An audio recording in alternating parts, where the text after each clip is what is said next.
Mentakasni ke Press Information Bureau kalau ialam miki nongthoh khubor sa kajakawat binya akakot kakya ka Indian Institute of Science kani kajakawat binya kani kajaka bakli tam kari India bagi samla puli kidan haduk 1,000 sans pangut kino hikai kidan sans pangut ya kani kajakawat binya lasdang haus nam ka khandai spa khandai naduk badang ha ka jinsin syar jong kari bilan bakani kaladang ya biteng haduk menta bakala kalalong kajakawat binya ka bahet tam kari India kowe ni kibatrai kani kajaka ha babatai si nongthoh khubor kalau bakani kajaka puli kedan haduk news pajat kiji pulia but day hakani ke jaka berapil binya edawai COVID-19 travel penan kam katu kapor laya thu ru ka ai bakani ke Indian Institute of Science kan le nani shakmat kalong banseng no ya ka school ka bayate bagi hospital kan dan ke jaka buat banyak kerpang tang ya ka jabiang hakani ke jaka labu ya ka super computer ha ka ba labatai ya ka jingtrai company ke jaka bakani ka dei ke ai ka bansan hakari India.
His idea received strength when this story I think you might have all heard that when he was on this ship traveling along with Swami Vivekananda, he discussed the idea with him and he got support and positive feedback from Swami Vivekananda and his resolve was strengthened at that time.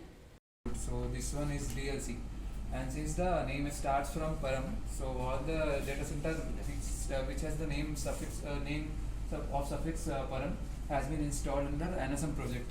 That is a government funded project.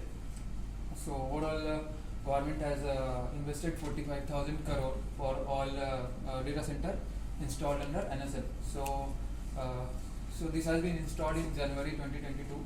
So in Param Pravaya around 20,000 cores we are using. So the users in this data centers different types of nodes are there like HM nodes, GPU nodes, CPU nodes. So based on the requirement, user can request the nodes and the number of nodes like that. And we have 3.3 petaflops of speed, and the storage that has been offered by this data center is 4 petabyte. So and for the cooling purpose, we are using hydraulics, 3 hydraulics per racks, and we have 10 compute racks and 4 service racks.